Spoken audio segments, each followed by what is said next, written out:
welcome back to the Citizen channel. I hope you're all staying safe and well. And our preview shows, we look forward, yes, to the FA Cup, away from the Premier League, back to the FA Cup, the 5th round. Yes, I wasn't sure the last time I mentioned it. I couldn't remember it was the 5th or the 6th round. But yeah, we're not in the quarterfinals yet. We've got a little bit to do yet before we get there, that's for sure. If that confidence is anything to go by from our competitors this week. So we're going to have a look at Bristol City against Manchester City, a tale of two cities, of course, on the 28th of February 2023, 8 p.m. kickoff. Please, if you are new to the channel, you enjoy what I try and do, City past, present and forever, please push that subscribe button, push the bell notifications. It'd be great to have you on board. Spread the word if you can.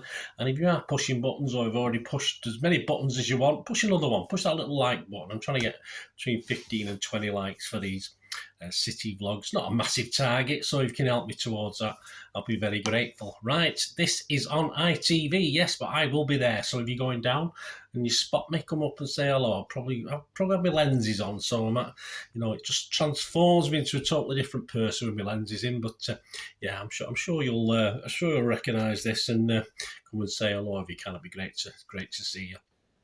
Of course, this is our first ever FA Cup meeting with Bristol City. We've won our last 10 away games in the FA Cup, a run that stretches back to February 2019, and the longest away winning run by a team in the history of the FA Cup. Yes, we have history, another record that we've broke. I think we've done quite a few over the last few years, haven't we? Our overall record, yeah, in all competitions, we've not played them too often. We played them 25 times. Now, we've only won 9. And we've lost 10, eh? So they've got a better record against us there. That may surprise you. We've drawn 6 as well, but we have scored more than them. 38 goals we've scored and let in 34. And of course, rather than previously, which probably would have been the League Cup game a couple of years ago, I'm just going to go back to the February the 19th, 1977, yes, which was, yes, a lot of you probably weren't around or know much about that, but that was my first trip to Ashton Gate. I think I was on a Finland's coach. I don't think I went on the train to that one. Interesting. Yeah, I remember being in the ground in the open end and a lot of singing outside. They all sort of come en masse past the turnstiles of Bristol City fans to walk up to their end, which not intimidating but unusual. But yeah, so my first trip to Ashton Gate, it was certainly one of City's best seasons then, the 96-77 season in the top divisions. We come a close second, of course, at the end to eventual champions Liverpool. In the build-up to this game, manager Tony Buck cited BBC's Jimmy Hill as being one of the reasons why we lost the game. There you go. We'd gone 17 games unbeaten up to this game. Quite an achievement then, as it still would be now. Off and on the pitch, Buck said we did not perform at all well against the West Countrymen. He was one, of course, himself. And it wasn't until they scored the goal that proved to be the winner that our lads produced anything resembling their capabilities. But it was in the comments in the build-up to the game that riled Buck, and he believed inspired Bristol City to better heights to the detriment of us. The night before the game, Jimmy Hill was on national TV analysing a recent City performance, a 1-0 win over Arsenal at Main Road. And Hill dubbed City a very physical team, and in one showed lots of action of fouls, etc. And in one match, Hill appeared to take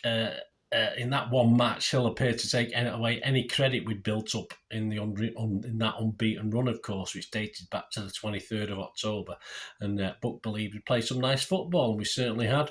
The City players like Buck were apparently angered by this when we watched it on the TV the night before the game, but rather than galvanising them, Buck believed it affected the players in the 1-0 defeat.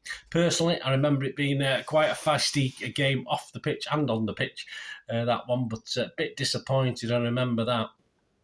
Most City fans were in the open end. I don't know what the end's called. I'm not too sure now.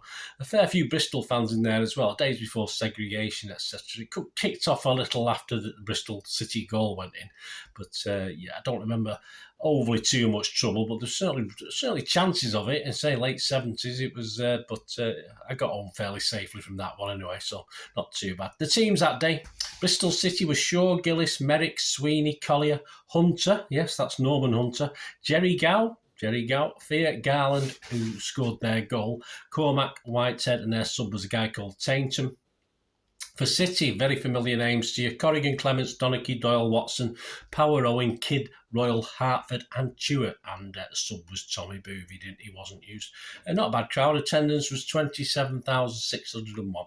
Right, back to today's game, or Tuesday's game as I'm recording this. The ref, no VAR, yippee, no VAR for this one, so we'll have to rely on the old referee. And it's Andre Mariner, one of the most experienced and one of the most ref City games that we've got. He's ref 60 in total, 60 City games, obviously going back to the 15th of January 2005 was his first one, a 3-1 win over Palace. In those 60, we won 37, drawn 7 and lost 16. But obviously we lost a lot because we're going back to the days when we weren't quite as good, perhaps, back in 2005. And he last refed us back on the 12th of February 2022, a 4-0 victory at Norwich City. He's shown City players 96 yellow cards. He's shown 3 City players second yellows, which resulted in a sending off, and he's shown just 1 straight red in all that time. His linos: Adam Nunn and Sam Lewis. 4th official, James Linnington. Now, how are Nigel Pearson's Bristol City doing so far? Sometimes when you play these teams, you forget who the managers are, and then you say, oh, Nigel Pearson. Of course, in the FA Cup round 3, they initially drew at home with Swansea, but they went to Vetchfield, then went to Swansea and beat them 2-1. And in round 4, they beat West Bromwich Albion at home at Ashton Gate 3-0. Overall, they're on a pretty good run. They're unbeaten since Boxing Day. They sit currently 13th of 24 teams in the Championship, and another win on Saturday after a couple of draws at home to Hull. And a second penalty as well, although it was a bit dubious to say the least. Second penalty in as many games. They had one against, of course, in the away match before this. And that's after not getting a penalty for 469 games. Now they've had 2 in 2 games. Let's hope it's not 3 in 3 games. The current top scorers and assists, Naki Wells is the main guy. He scored 10 and assisted 6. You've got Tommy Conway, scored 9, assisted 4. Antoine Semenyo scored 8, assisted 3. And currently injured, I'm not sure when he's due back, Andreas Wyman scored 5 and assisted 5. No doubt Bristol and the fans are up for this one. And why not? Unbeaten since Boxing Day, a run of 12 games. Okay, a fair few draws in that as well, but a full Ashton Gate will certainly give City a very partisan and warm welcome. The pitch is the problem. The pitch is a big, big concern. 2 games in 4 days, of course. They played Hull on Saturday. They're playing us on Tuesday. Won't help, but this might affect our passing games. A lot of brown patches on the pitch, apparently. It's had 2 women's games played back-to-back last week, an international and I think a league game. Also following on from a rugby union match previously to that as well. Bristol Bears, I think they call the rugby union team. So, yeah, it's not looking good, and they were working the grounds when we were working on the pitch right up to kick off against Hull on Saturday as well. And the manager himself is not happy with the pitch. He actually blamed the pitch for a recent injury to one of his players called Naismith. Pearson, of course, who recently celebrated 100 games in charge, which is quite good for the Championship. I think he's the 4th longest serving manager at the moment. His sides can be expected to battle, of course they can, and Bristol are a good close-knit unit. Pearson, over his 4 transfer windows while he's been there, brought in a few of his own type of players, dumped 20 players in the meantime, and they've got a lot of momentum at the moment and confidence, and this pitch, which we just talked about, perhaps will be a bit of a balancing act, might bring us a little bit down to their level. We don't perhaps need to be brought down to their level sometimes, because as ever, it will always depend on what attitude we've got and what team Pep puts out. A good win at Bournemouth, of course, although clean sheets are sort of eluding us at the moment. I think we lost that clean sheet thing on Saturday just because of the raft of changes we made. It disrupted the flow of the game with some key players being pulled off or key players rested on the bench anyway. Will Pep also take into consideration the pitch? I mean, it might need a change in tactic, perhaps a more direct game, as we did for slightly different circumstances at Arsenal away, but perhaps need to be a bit more, if you like, Ortega, who I expect to play this, is quite good at punting it long. Perhaps we do a bit more of that if the pitch isn't too dependable. We've got Newcastle, of course, following this at the weekend, and this and other considerations. should make this team that Pep is going to pick very, very interesting. Just a few question marks before I give you my little 11. Ortega, I think, is a shoo-in for this. I mean, will Gomez get another chance to start? Of course, we still remember the game at Southampton in the League Cup where he didn't particularly do well. But, of course, he came on last time out. So will Gomez get another chance? Will Walker's physicality be preferred to Lewis's guile and energy? Laporte being ill may not be risked just as yet. He wasn't on the bench for the game against Bournemouth. Diaz looked a little bit weary. Match fitness probably a problem. And he's not, overall he's obviously not played for a while. So I think it's match fitness getting to him. So could he still play, or could he be rested for this one based on? But if it's match fitness that he's short of, surely they'll play him. Options are limited with no Laporte or Stones, of course. I mean, you've got Walker at centre-back option, which obviously, if that happens, he may give Lewis a start again. But Akanji appears fit and ready, so I've no real worries. He doesn't seem to be tiring or have any niggles or anything. Phillips may finally be risked, but is it a risk too far? Because he did take Rodri off early, didn't he, against Bournemouth, so he might have been taking him off early to rest him up for this one. On a poor pitch, will players like KDB be risked if the pitch looks a bit iffy? Gundogan taken off early on Saturday. Does that mean he'll start? Mahrez Bernardo should start this game because he didn't start the game against Bournemouth. Will Peroni get a start? Everyone was quite impressed with his little cameo against Bournemouth. Foden surely needs to continue to get more match minutes under his belt, and he's playing very, very well. So you'd be hard pressed to say give Foden a rest. Surely he's got to start this. And of course, if City do have to go more direct because of a dodgy pitch, Haaland would be ideal as the target man to have that outlet as he did against Arsenal away. So he's the better option. But will Pep just go for the Alvarez sort of false nine, Alvarez moving manoeuvrability, midfielders around him, and give Haaland a rest?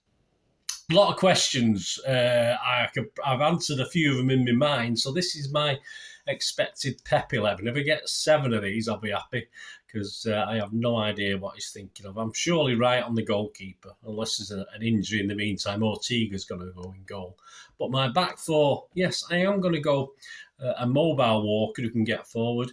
And even Gomez, of course, was playing more left midfield, wasn't he, against Bournemouth. So my back four, I'm going to go Walker and Akanji, Ake and Gomez as my back four. So, although, as I said, Diaz really does need match minutes, doesn't he? So that is a question whether he'll be, and he could be. Rodri, Gundogan, Rodri, Gundogan and Bernardo there. And as I said, he could start Phillips. Will he? I'm not too sure. It depends how much he wants this FA Cup, doesn't it, I think. So Rodri, Gundo, Bernardo. If he starts Rodri, then he might be interested in this FA Cup. And the front three, yes, well, I've rested Haaland. I'm going to save Haaland for Newcastle. Just the mobility of Foden and Alvarez. And the control of Mahrez. So they're my front three, Foden, Mahrez, Alvarez. So there we go. Ortega, Walker, Akanji, Ake, Gomez, Rodri, Gundo, Bernardo, Foden, Mahrez and Alvarez. So let me know what you think, guys. Let me know what your lineup is. As I said, if we get 7 of those, I mean, I only got 6 against Bournemouth, which is pretty pathetic. If we get 7 of these, I'll be quite happy. But it's certainly an interesting selection for Pep to make. My prediction for the game, I'm going to go for, I don't think it'll be a walkover. I'm just going to go for a 2-1 City win on this one. And before we go, just a quick look at some of the odds, some of the value. Please, I don't condone gambling, and when the fun stop. All these prices are average. You probably get a little bit better if you shop around. To win the FA Cup, City are 6-4, United 7-2, Spurs 11-2. They're the third favourites. The match odds for this: City 1-5 on Manchester, as you know, Manchester City I'm talking about. The draw is 6-1 and Bristol are 12-1. First goal scorer, say I've ignored Haaland. Alvarez is 16-5, Mahrez 9-2 and Foden 9-2. And Mr. Wells for Bristol City, who seems to be their main guy up top, is 14-1. Anytime goal scorer, throwing Gundogan at 3-1, Wells at 9-2. Will we keep a clean sheet? They don't seem to be happening at the moment. Correct score 2-0, 6-1 for City. 3-0 to City, 13-2. A 2-1, as I'm predicting, 8-1. And a 3-1 is 9-1. Half-time, full-time, you've got to see City. That's 4-6. Oh, that's not bad value considering. But if it's draw and City, which is the other option I'm looking at, 16-5. Half-time, for half-time to be a draw, it's 2-1. That's okay. I don't mind that if we get off to a slow start. And City are obviously half-time winning is 4-7 on. So again, the odds on, but not some little bit of value there as well. The handicap, if I think there's only going to be one goal in it, Bristol plus 2 goals is 11-8, and Bristol plus 3 goals. For me, if you don't mind odds on, a 4-7 on. So, I mean, that sort of interests me as well. Goals over and under, over 2.5, which, yeah, more likely, but the bookies are mean, 4-11 on. Over 3.5, they're giving evens, 4 goals in the game. Possible, but I'm not overly convinced. Hat-tricks, Brace plus, I'm not even going to go for anything there. Ireland's not playing, so I'm not going to even look at the hat-tricks. Both teams to score. No, it's 4-5 on. And yes is evens, as I said, with City's record at the moment. Evens at yes looks pretty good to me. Winning margin for City to win this, I'm not even going to look at Bristol to win it. City 1 goal winning margin 10-3. A 2 goal is 3-1. So I mean, you could Dutch those couple, but of course 3 or more is 5-4. But I don't know. I'm not 100% sure we can win by 3 or more. Say with all the considerations of the pitch, etc. City to win 2-0. If you think we're going to keep a clean sheet in this one with Mr. Ortega in goal, it's evens. So there you go. There's just a few of the odds. Let me know what you fancy. Let me know if you're having a pun, or after the event, if you let me know what you've won to make me all sick and tired. I'm not betting myself at the moment. Don't have really the spare cash to do it, and that's when I do it. Or I've had times when I've done it for charity, etc. But I just don't have that at the moment to do it. So let me know what you're having a go on anyway. Of course, I'll be back. I will be in Bristol. It's going to be a long trek back. It's going to be the early hours of Wednesday morning. So the ratings and talking point show will be out, of course, Wednesday mid-morning, and for the ratings show, and probably Wednesday afternoon for the talking point show as well. So let's hope we're in the hat for the quarter-final as well. And following on from that, probably will be put out on Friday, could be earlier, depending what information's there, is the preview of another big game at the Etihad. We're back at the Etihad for City versus Newcastle. So join me for that. Let me know your comments, guys. Let me know your thoughts. Let me know your starting 11. It'd be great to hear from you. Till we meet again, that's one thing, don't I? Please stay safe, Blues. Come on, City. Bye for now.